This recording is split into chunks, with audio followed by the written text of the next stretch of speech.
Hello, my dear students. Welcome back to my channel. I hope you all are doing great. Students, आज के इस video में हम discuss करेंगे BEd 4th semester का paper number 1। Question number 1 में हमसे पूछा गया है कि जो हंटर आयोग है, जो हंटर कमीशन था, उसके अंदर कितने सदस्य भारतीय थे। ठीक है, इसका आंसर क्या होगा? 7 सदस्य। हंटर आयोग में 7 सदस्य भारतीय थे। बाल गंगाधर तिलक ने फर्गुसन कॉलेज की स्थापना, जो बाल गंगाधर तिलक है उन्होंने फर्गुसन कॉलेज की स्थापना कब की थी? तो उन्होंने की थी 1880 के दशक में। तीसरा प्रश्न है भारतीय शिक्षा आयोग। जो भारतीय शिक्षा आयोग है इसका गठन कब किया गया? इसका गठन किया गया 3 फरवरी 1882 को। चौथे क्वेश्चन में भारतीय शिक्षा आयोग की नियुक्ति किसने की? स्टूडेंट्स, भारतीय शिक्षा आयोग की जो नियुक्ति है वह लॉर्ड रिपन ने की थी। भारतीय शिक्षा आयोग के गवर्नर जनरल ने कार्यकारिणी का सदस्य किसे बनाया? ठीक है, जो भारतीय शिक्षा आयोग है उसका गवर्नर जनरल, उसने कार्यकारिणी सदस्य किसे बनाया?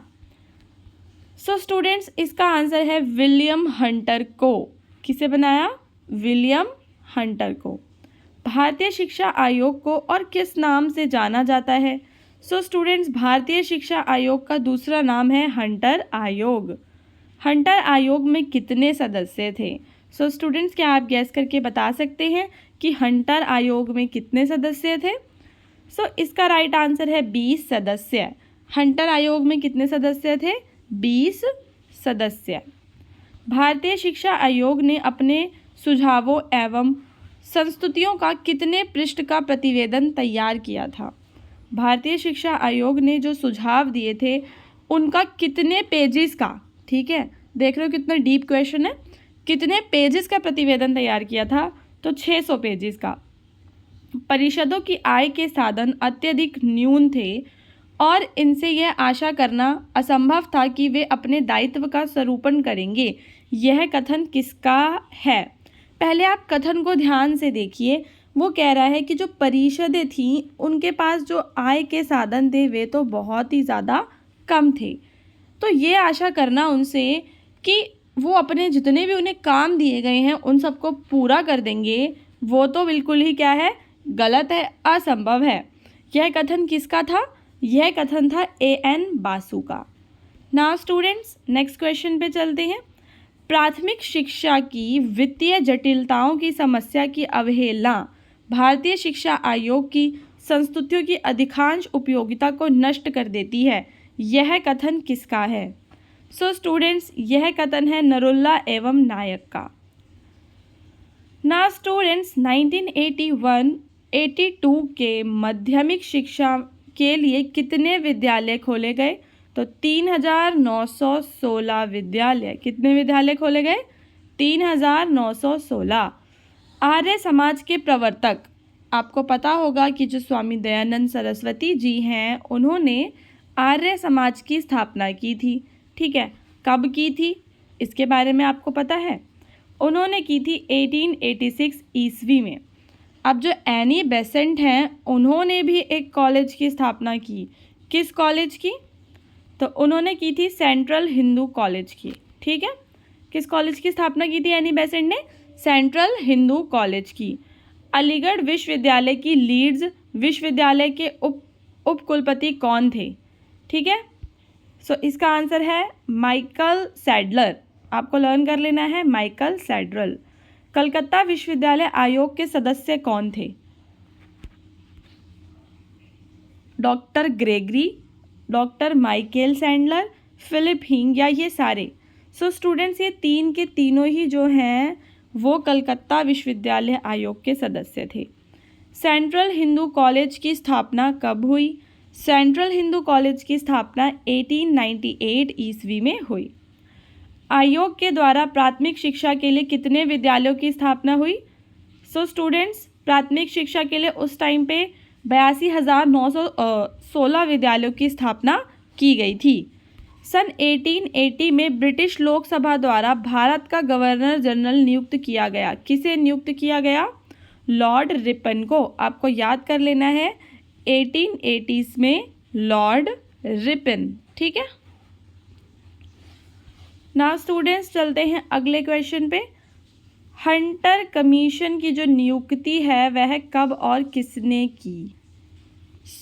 जो हंटर कमीशन है उसकी नियुक्ति 1882 में, जैसे 1880 में लॉर्ड रिपन को तो लॉर्ड रिपन को भारत में लोकसभा का गवर्नर जनरल नियुक्त किया गया था। ठीक है, 1880 में ब्रिटिश लोकसभा के द्वारा उसे गवर्नर जनरल नियुक्त किया गया। फिर 1882 में उसने क्या किया? 1882 में उसने हंटर कमीशन की नियुक्ति की। ठीक है, याद कर लेंगे दोनों सन्स को, 1880 और 1882। नाउ स्टूडेंट्स, भारतीय शिक्षा आयोग की अध्यक्षता किसे सौंपी गई? भारतीय शिक्षा आयोग की जो अध्यक्षता है वह विलियम हंटर को सौंपी गई। भारतीय शिक्षा आयोग की नियुक्ति का क्या कारण था? जो भारतीय शिक्षा आयोग है उसे बनाया क्यों गया था, उसका रीज़न क्या था? उसे बनाया गया था, पहला रीज़न क्या था उसका? शिक्षा की प्रगति का पर्यवेक्षण करना। दूसरा, प्रारंभिक शिक्षा के प्रति व्यापक असंतोष था लोगों के अंदर, उसे समाप्त करना। और मिशनरियों के आंदोलनों का पता लगाना, जो मिशनरी थे उनके जो आंदोलन थे उनके बारे में पता लगाना। द्वितीय विश्व युद्ध कब समाप्त हुआ था? 1945 को। कलकत्ता विश्वविद्यालय के उपकुलपति कौन थे? तो उसका आंसर क्या है आपका? आशुतोष मुखर्जी। ना स्टूडेंट्स, कलकत्ता विश्वविद्यालय की स्थापना कब हुई?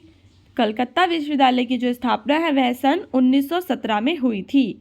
कलकत्ता विश्वविद्यालय आयोग के अध्यक्ष कौन थे? माइकल सैडलर थे उसके अध्यक्ष। ना स्टूडेंट्स, नेक्स्ट क्वेश्चन पे चलते हैं। कलकत्ता विश्वविद्यालय की आयोग को और किस नाम से जाना जाता है? तो उसे जाना जाता है सैडलर आयोग के नाम से, क्योंकि उसके जो अध्यक्ष है वो माइकल सैडलर थे। शिक्षा आयोग के अनुसार शिक्षा क्षेत्र की जांच करके किस प्रकार की प्रणाली का विकास किया जा सकता है? शिक्षा क्षेत्र की जांच करके हम एक सुसंतुलित व सुसंगठित शिक्षा प्रणाली बना सकते हैं। भारतीय शिक्षा आयोग में भारतीय सदस्य कौन थे? भारतीय शिक्षा आयोग में ये सारे के सारे जो मैंने नाम दिए हैं ये सभी सदस्य थे। पहला नाम किसका है? सैयद महमूद, दूसरा भूदेव मुखर्जी और तीसरा आनंद मोहन। ये तीनों के तीनों ही उसमें सदस्य थे। जो आपका सैडलर आयोग बिठाया गया था वो किन विषयों पर जांच करता था? विश्वविद्यालय की स्थिति एवं आवश्यकताओं की जांच करता था, विश्वविद्यालय की समस्याओं का समाधान करता था, विश्वविद्यालय उपस्थिति प्रश्नों पर रचनात्मक नीति का सुझाव देता था। स्टूडेंट्स, ये तीनों के तीनों जो विषय हैं वो आपके सैडलर आयोग की जांच के विषय थे। सैडलर आयोग ने अपनी रिपोर्ट कब प्रस्तुत की? तो उसने अपनी रिपोर्ट मार्च 1919 ईस्वी में प्रस्तुत की। अधोगामी छानने का सिद्धांत किसने प्रतिपादित किया? अधोगामी छानने का सिद्धांत लॉर्ड मैकाले ने प्रतिपादित किया।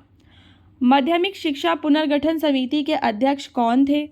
माध्यमिक शिक्षा पुनर्गठन समिति जो है उसके अध्यक्ष थे आपके आचार्य नरेंद्र देव। ना स्टूडेंट्स, क्वेश्चन नंबर 33, माध्यमिक शिक्षा तथा प्राथमिक शिक्षा को, ठीक है, माध्यमिक शिक्षा और प्राथमिक शिक्षा को सुचारू रूप प्रदान करने के लिए शिक्षा आयोग कब बनाई गई थी? सन 1964 में। शिक्षा आयोग ने अपना प्रतिवेदन कब प्रस्तुत किया? 23 जून 1966 ईस्वी को।